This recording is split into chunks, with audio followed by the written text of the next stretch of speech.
Zanzi, welcome to Heads Up SA, where we break down the big stories shaping our nation with facts, perspective, and no sugarcoating. Today we are diving into the firestorm around Elon Musk's Starlink and the battle brewing in Parliament, Washington, and the streets of SA over whether this high-tech satellite internet service should be allowed in our country. Buckle up, it's deeper than just data speeds.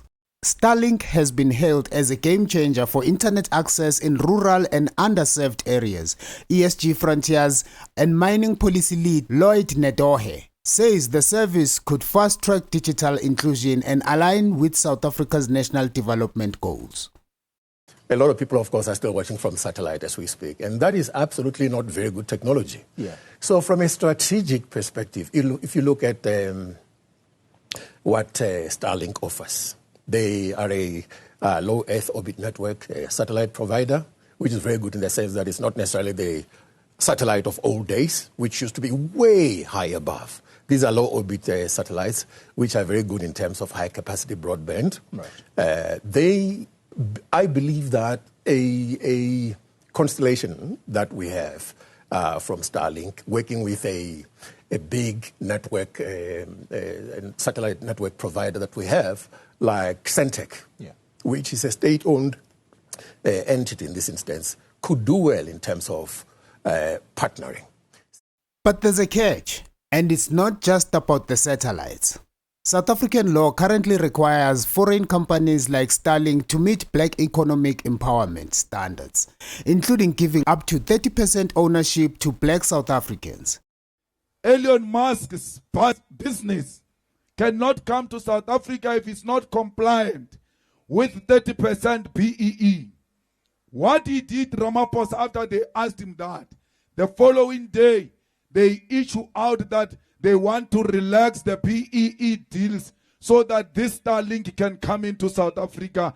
There is no such a law in South Africa. That Starlink will not come into South Africa if it's not compliant with the BEE. We are not saying 30% must go to one individual. That 30% must go to Black people, as many as possible, because we want to benefit from our own economy. Comrades, we must never be dictated to by business. Kosatu believes a solution can be found, one that doesn't compromise our empowerment goals but also build bridges with the United States. But not everyone is on board with that. The EFF says no to Starlink. They call Elon Musk a white genocide peddler and say the project poses a security threat to the nation. Enter billionaire businessman Johan Rupert. In their meeting with Donald Trump and the US officials, he voiced strong support for Starlink entering South Africa. We can, if you can help us. Remember, sir, you and I lived in New York in the 70s. We never thought New York could be what it became. We need your help, sir.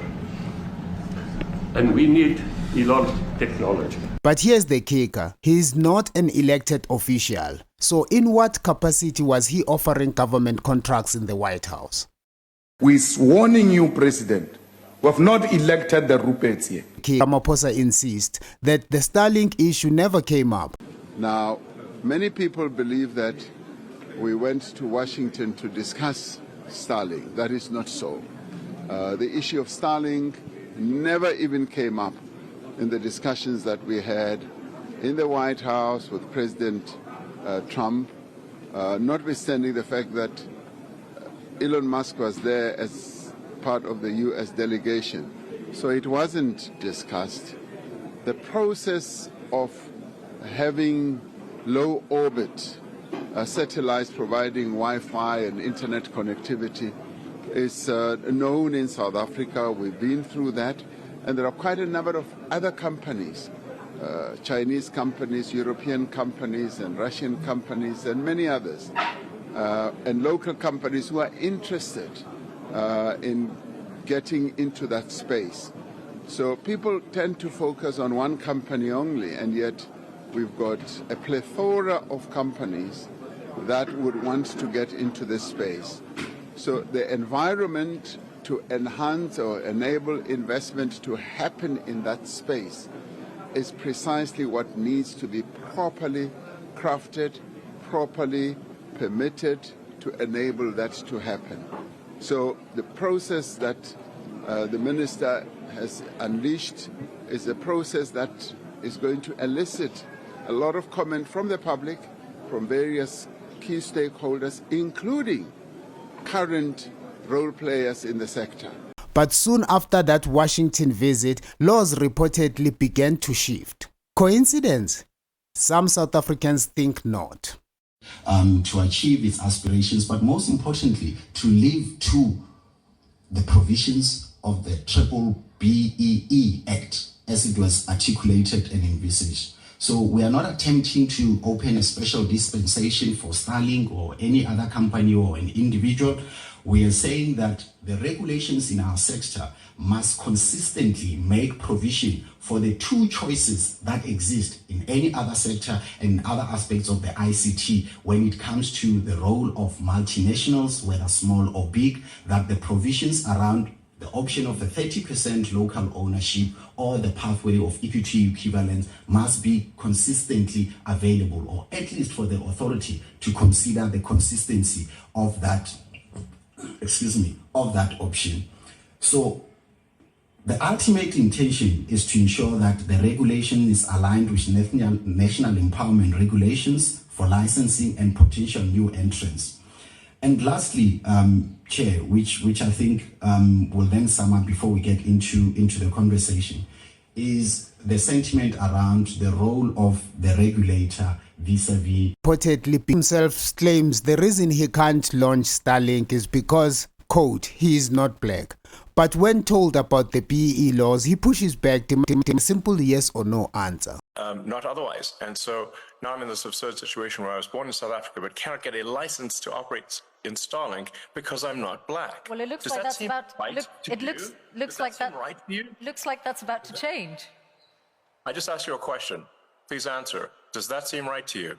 Well, those rules were designed to bring yes or no? those rules were designed to bring about an era of more economic equality in South Africa, and it looks like the government has found a way around those rules for you. I asked you a question. This is your interview. Everyone wants to hear from you. I asked you a question. Yes or no? Not Racist for me. laws, yes or no? Not for me to answer. I have got a question for you about your government work, though, and the amount of savings. Why do you like racist laws? This is not for me to answer. Come on. Yes, it is. Now, you wouldn't be trying to dodge a question. You have to that ask is a question. difficult for you I to answer my question. answer. No, you answer. Meanwhile, the minister in the presidency says China has better tech anyway and reaffirms that no company is above our laws, period. So where does that leave us? Will SA bend its laws for Elon Musk? Will Johan Rupert benefit if Starlink gets in? There was no discussion of Starlink both at the Oval Office, which was a very public meeting, and also during the lunch that we've had. So I don't know where you get this notion that Starlink will come. If South Africa wants to introduce low orbit satellites or what we call the LEOs into the space, every other player will be allowed to come, but they must play within the rules of this country. The rules of this country requires transformation clauses as things stand. So anybody will come through, they'll come through the rules of these countries which are governed by our laws. And I don't know why you want to go into a special treatment of Starlink and not consider the Chinese have better technology that exceeds the capability of what Starlink does. I'm sure your desk that deals with technology will clarify that. Other countries have better low orbit satellites that will come in. Do we want to get into low orbit satellites in South Africa? Yes, we want to. It's the advancement of technology. Are we rolling a red carpet for one company? No, we're not rolling out a red carpet for one company. Let's look at Starlink. Who's the shareholder who was known to be a shareholder of MTN? Ramaphosa. Yes. All right. Who's the chairperson of MTN? Mcebisi. Jonas. Right? And now Ramaphosa wanted to send Mcebisi Jonas to the US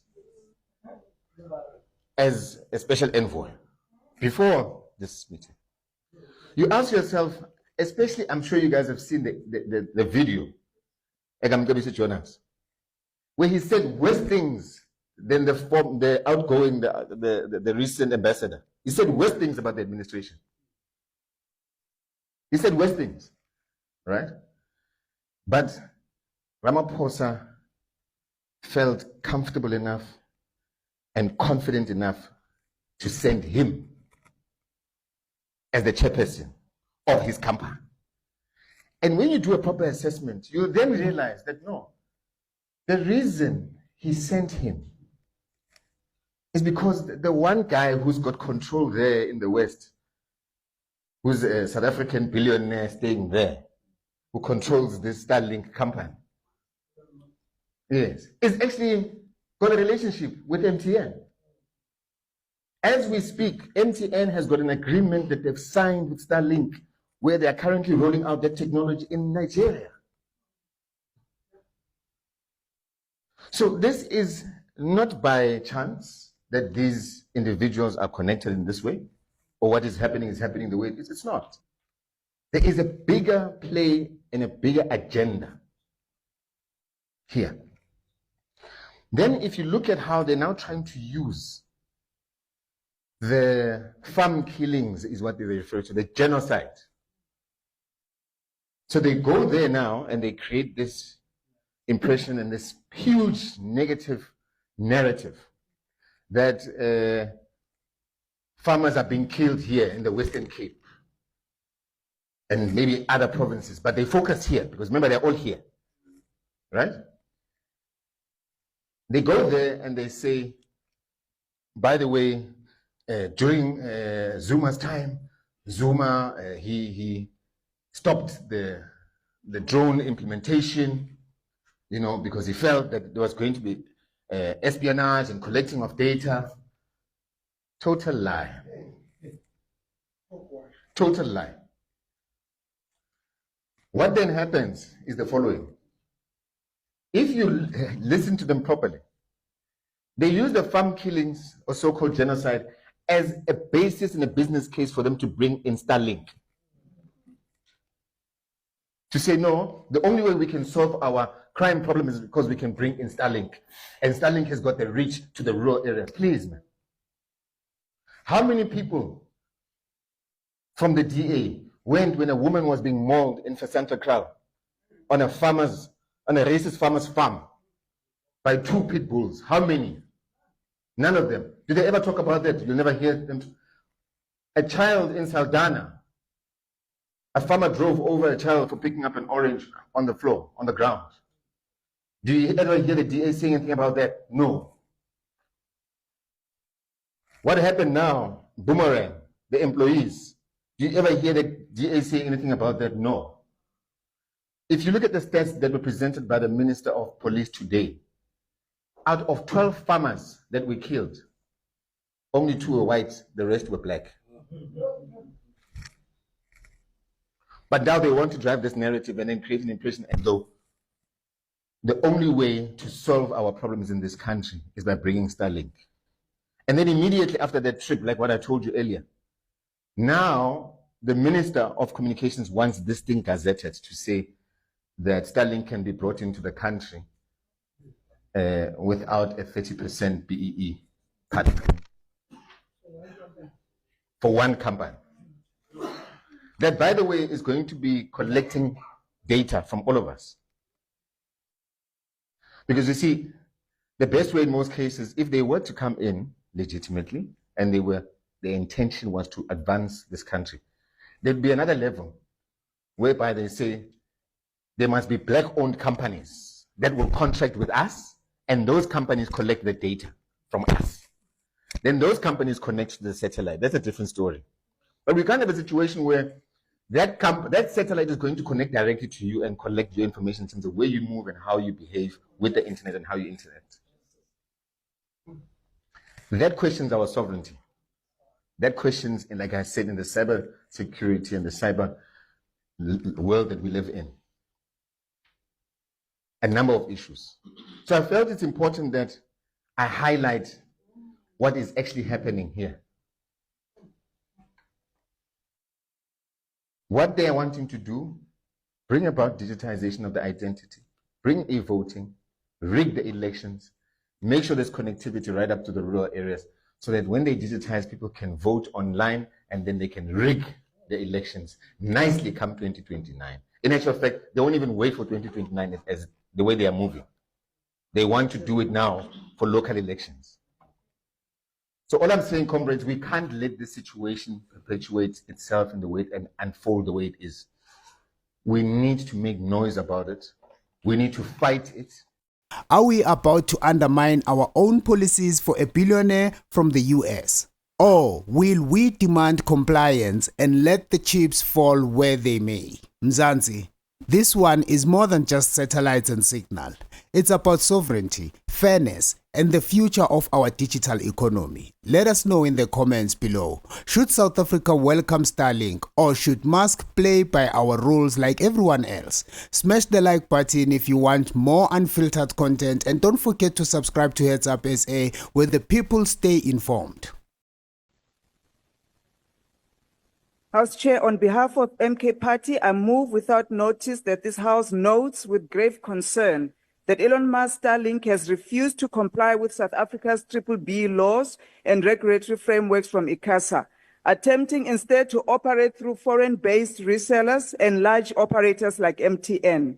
Further notes that this is a direct challenge on our national sovereignty and transformation agenda and the dignity of historically disadvantaged South Africans. While internet access is critical, it must not come at the expense of local empowerment. Starlink's model bypasses local telecoms, exports our data, and reinforces digital colonialism under the guise of development, undermining our digital sovereignty. We further condemn mass public criticism of South Africa's government for denying access to Starlink, which reflects a dangerous attitude of corporate entitlement and disrespect for African law. We recommend that this House reject Starlink's operation in South Africa until it fully complies, support rural connectivity led by local Black-owned providers. We cannot allow the fourth industrial revolution to become the next chapter in Africa's exploitation. We further call on Mr. Ramaphosa not to attempt to save AGOA relations at the expense of the sons and daughters of the Khoi and Sens, who fell victim to the most merciless genocide on this native land and in the struggle to defend our freedom and independence. Mr. Ramaphosa, in his American escapade, must remember the descendants of African warriors of Katwayo, Skupune, Pepu, Gungunyane, and others who taught us never to dishonor.